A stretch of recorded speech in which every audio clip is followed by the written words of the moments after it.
Olá investidores, bem-vindos a mais um vídeo no canal. No vídeo de hoje vamos falar sobre o setor de construção. Então a ideia é trazer para vocês aqui uma análise de como os juros baixos afetam o setor de construção e depois vou apresentar para vocês as prévias operacionais das empresas do setor no terceiro trimestre de 2020 e também comentar o desempenho das ações no trimestre, tá? Então, para quem tiver com preguiça de assistir o vídeo completo, eu vou deixar na descrição do vídeo um link para o relatório completinho que a equipe da Levante preparou para você, com todo o conteúdo que eu vou falar aqui no vídeo, tá bom? Então, tá com preguiça de assistir o vídeo até o final? Antes, ativa as notificações do canal, quem não tiver inscrito, se inscreve e deixa um like, mas vai lá na descrição do vídeo e acesse o seu relatório completo, tá bom? Então, sem mais delongas, bora lá, né?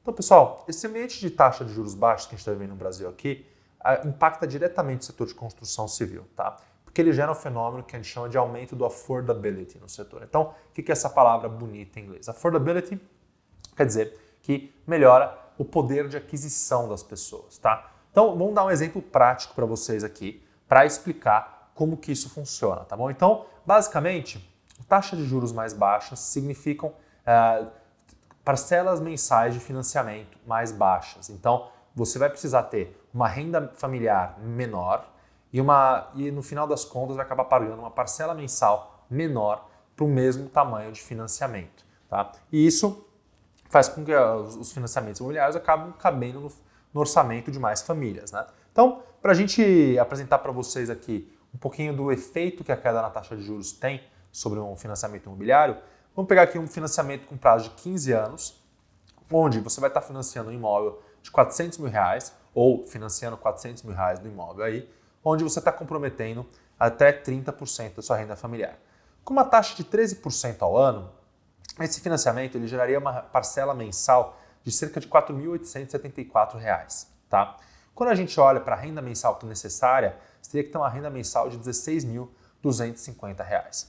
Se a gente estimar que a taxa de juros cai 6 pontos percentuais para 7% ao ano, tá? Que é mais ou menos o que a taxa de juros dos financiamentos imobiliários está hoje, né? Você já tem algumas taxas um pouco mais baixas aí no mercado, mas tem a maioria, você pode dizer que é possível chegar a um custo efetivo aí de uns 7% se você tiver uma condição boa no seu banco, tá?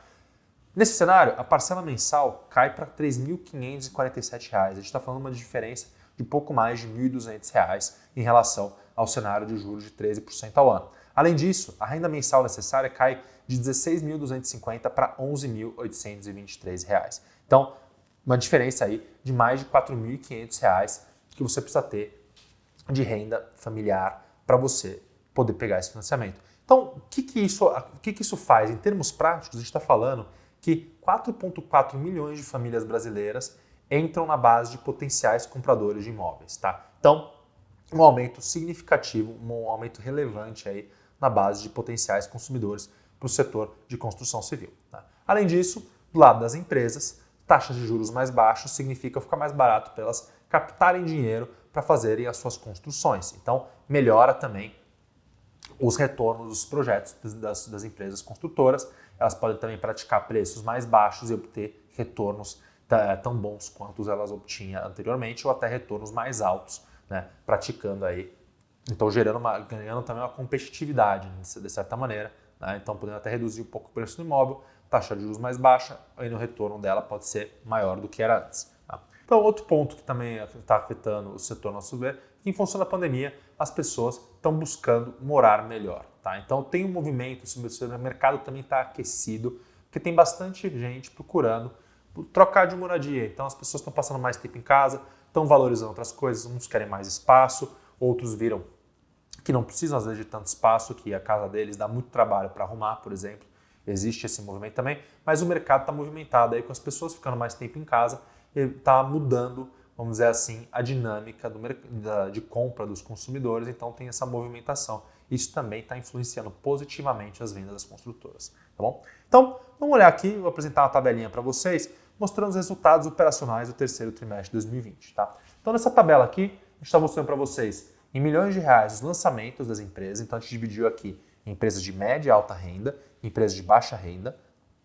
Então, colocando para vocês os lançamentos, as vendas líquidas, e aí fazendo também a comparação das vendas líquidas em relação ao ano passado e na última coluna, penúltima coluna da direita, você tem as vendas líquidas nos 9 meses de 2020. Né? Então, As principais métricas aqui que a gente está utilizando está apresentando para vocês aqui, quando a gente está falando de lançamentos, ele é medido pelo VGV, que é o valor geral de vendas das construtoras. E ele reflete quanto essa empresa está produzindo. Então, é o quanto ela está gerando de potencial de vendas futuro. Tá? Então, quando a gente está falando aqui na tabela de lançamentos, a gente está falando do volume, esse volume de lançamentos se referindo ao VGV, a esse potencial de vendas futuras das empresas.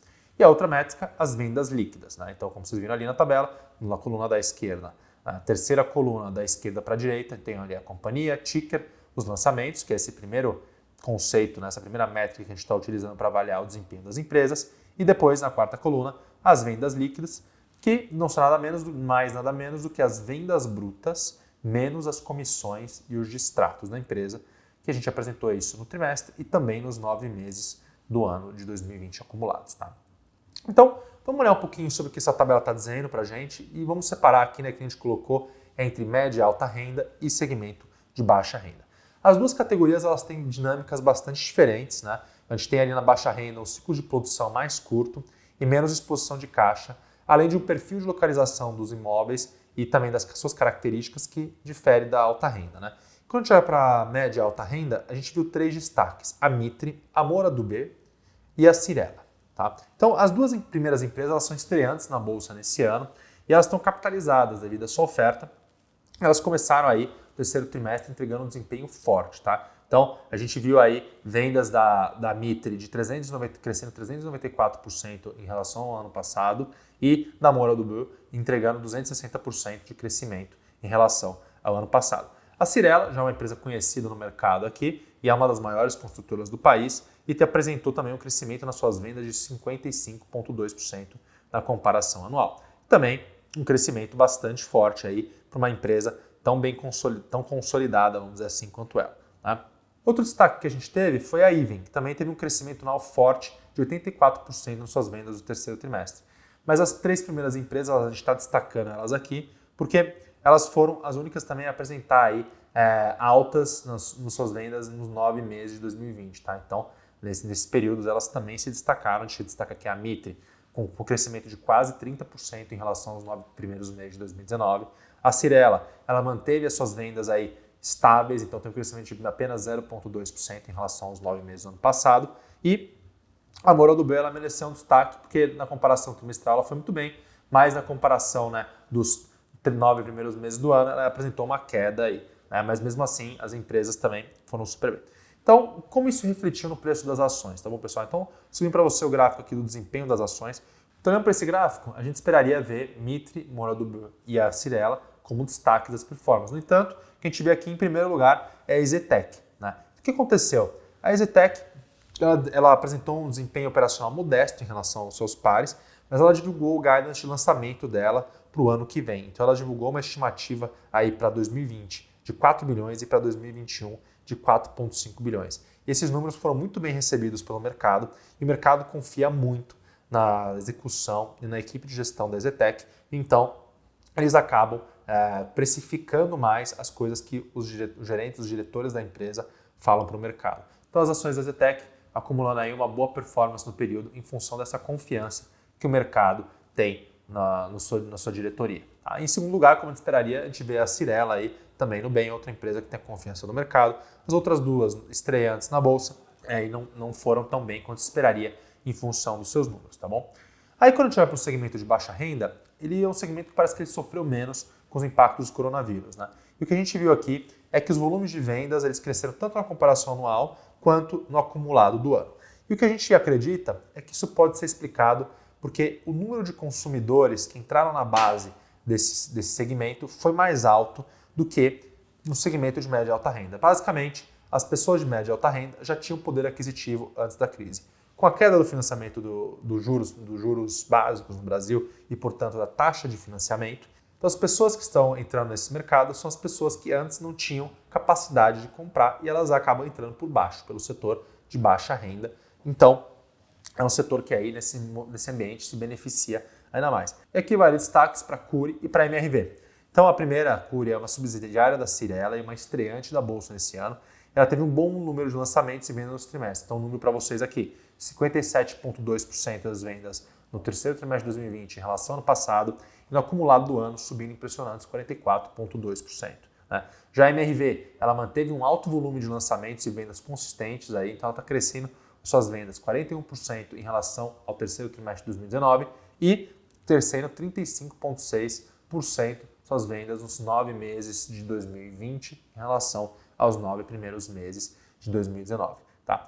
Aí a gente vai colocar um destaque negativo aqui na categoria, que foi a direcional, que apesar dela ter apresentado um resultado positivo, com uma alta das vendas trimestrais de 29,2%, o desempenho relativo aos seus pares foi bastante pior. Então, na nossa visão, um destaque negativo da categoria aqui. Tá? E o que a gente vê, quando a gente olha para o desempenho dessas ações no trimestre também, a gente vê aí que a MRV foi premiada. Então, o mercado aí premiando a boa execução da MRV, ela acumulando um desempenho até 20 de outubro aí de 17,7% nesse trimestre.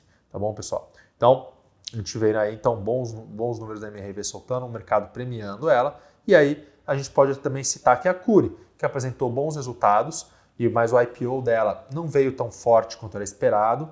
E a gente acredita que, como boa parte da oferta foi de secundária, então não foi para a empresa, isso pode ter gerado uma certa desconfiança com o mercado, com os acionistas, e por isso eles estão o preço das ações não está subindo tanto. Né? Então o mercado ainda está um pouco cético, um pouco desconfiado com a empresa, esperando ela entregar mais para poder pagar um pouco mais pelas ações da Cury. Tá bom, pessoal? Então, colocando para vocês aqui o desempenho dos dois setores, acho que uma comparação bastante válida para ajudar as pessoas aí a entenderem um pouquinho melhor do panorama, tomar melhor suas decisões de investimento. E a última coisa que eu queria citar aqui para vocês, que é interessante, é que o setor de construção, historicamente, não é um setor conhecido por ser bom pagador de dividendos. Né? Então, quando a gente está falando de boas pagadoras de dividendos, a gente está falando de empresas com previsibilidade dos seus fluxos de caixa, né? Políticas claras de pagamento de dividendos e baixa alavancagem. Então, a gente pode falar basicamente esses três características que a gente busca numa empresa boa pagadora de dividendos. Em geral, elas estão no setor de utilities, né? Então empresas elétricas de saneamento, ou no setor bancário financeiro. Né? Porém, no setor de construção, tem 3 empresas aí que têm se destacado. Né? Então a gente coloca para vocês aqui a Cyrela, MRV e a Direcional. Todas elas aí têm pagado dividend yields, né? Então pagado retornos em dividendos bastante altos. Né? Então a gente vê aí um destaque para a Direcional pagando 9,3% ao longo dos últimos 12 meses em retorno de dividendos. E aqui vai no destaque para a Cyrela, que com o IPO da Cury e da Plano & Plano, a empresa ela tem uma entrada de 700 milhões no seu caixa. Né? E aí, se a gente fazer uma conta rápida aqui e pensar que ela vai distribuir 70% desse caixa, então em torno aí de 300 a 350 milhões, a gente estaria falando de um retorno adicional de 3 a 3,5%, além do que ela já gerou dos 4,6% nos últimos 12 meses. Então, também aí, nesse bom momento das empresas, também tem oportunidades de ganhos com dividendos dentro do setor de construção. Vale notar, pelas características do setor de construção, não é um setor bom pagador historicamente, então a gente tem um business aqui cíclico, onde não existe tanta previsibilidade do fluxo de caixa das empresas, né? Mas sim, se você olhar no detalhe algumas empresas, existem boas oportunidades de ganhos também em dividendos desse setor. Então, pessoal, espero que vocês tenham entendido um pouquinho melhor sobre a dinâmica do setor, o que tem acontecido esse ano, quais empresas estão indo bem, quais estão indo um pouquinho pior, né? Também tem essa informação interessante do dividendo que vale a pena você ficar de olho. Então, se tiver interesse, vai lá estudar um pouquinho mais sobre Direcional, sobre a Cyrela, sobre a MRV, conhecer um pouquinho melhor essas empresas que podem também ter oportunidades ali de ganhos com dividendos, tá bom? Quaisquer dúvidas, por favor, deixe nos comentários abaixo. Lembrando que nós aqui da Levante, nós produzimos todos esses vídeos aqui no YouTube para vocês com bastante conteúdo gratuito, assim como os relatórios que a gente sempre disponibiliza aqui na descrição dos vídeos, o meu canal, o canal do Rafael Bevilacqua, do Eduardo Guimarães, mas a gente também tem as nossas séries. Eu assino a série Growth Stocks aqui dentro da Levante, né? Então colocando para vocês na descrição do vídeo também o link para o site do Levante, para as páginas de séries. Lá vocês podem também dar uma navegada e conhecer um pouquinho melhor todos os conteúdos que nossos assinantes pagos têm acesso. Bom, então aguardo vocês aqui no próximo vídeo, sai nessa quinta-feira. Grande abraço e até a próxima.